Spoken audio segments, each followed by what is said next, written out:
تھا لیکن ضرورت کے لیے شکار کرتا تھا، ہفتے میں شکار مار کے لاتا تھا، پھر پورا ہفتہ ہمارے گھر والے اسی کو کھایا کرتے تھے۔ فرماتے ہیں کہ میں تنخواہ تھوڑی لیتا تھا اپنے آقا سے، محمود غزنوی کے والد سبکتگین، کہ میں بھئی ہفتے میں ایک دن شکار کرنے جاؤں گا۔ کہتے ایک دن میں جنگل میں شکار کرنے گیا تو کچھ جانور کم نظر آئے، صبح سے لے کر میں گھومنے لگا، عصر کا وقت ہو گیا، کوئی شکار نہ ملا۔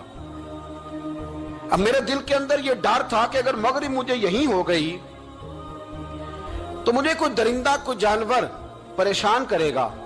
اسی پریشانی کے عالم میں دائیں بائیں دیکھ رہا تھا کہ ہرنی کا ایک بچہ مجھے نظر آیا۔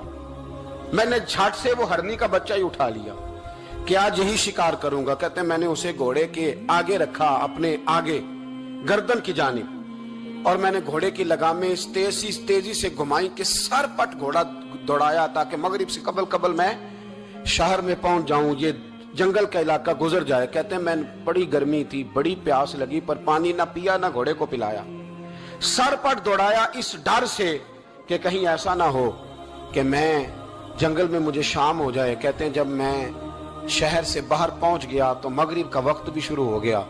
کہتے ہیں ابھی میں پہنچا ہی تھا، میں نے وہاں گھوڑے کو روکا، خود بھی پانی پیا، جانور کو بھی پلایا۔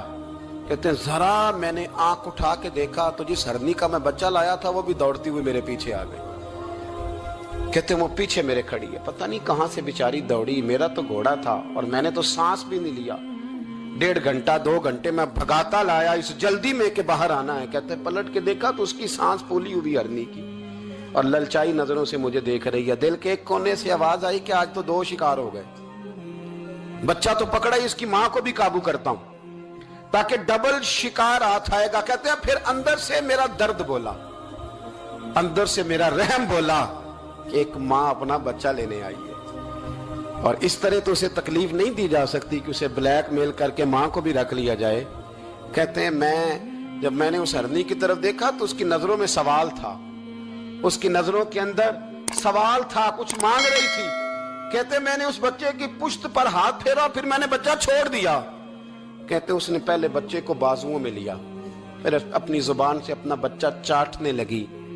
کہتے ہیں پھر وہ جب جنگل کی طرف جانے لگی تو ایک دفعہ اس نے میری طرف دیکھا، دوسری دفعہ اس نے آسمان کی طرف دیکھا۔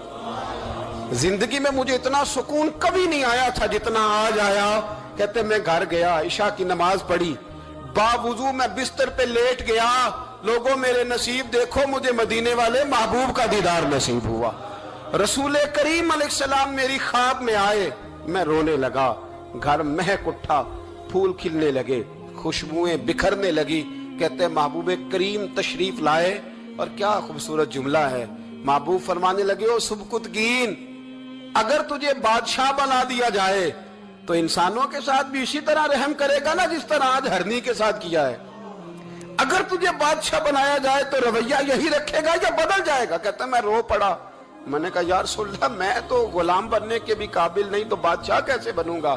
فرمایا تیری آج کی ادا بڑی پسند آئی ہے، عرش کے مالک نے تجھے بادشاہ بنانے کا فیصلہ کر لیا، تیری یہ ادا بڑی بھائی ہے، بڑی پسند آئی۔ فرماتے ایک ہرنی کے بچے پہ رحم کھایا تھا، رب کریم نے مجھے بادشاہی عطا فرما دی۔ ہم نہ سیاست سے بادشاہی لینا چاہتے ہیں، سیاستدانوں کے اپنی جیب سے اشتہار چھپوا کے بادشاہی لینا چاہتے ہیں۔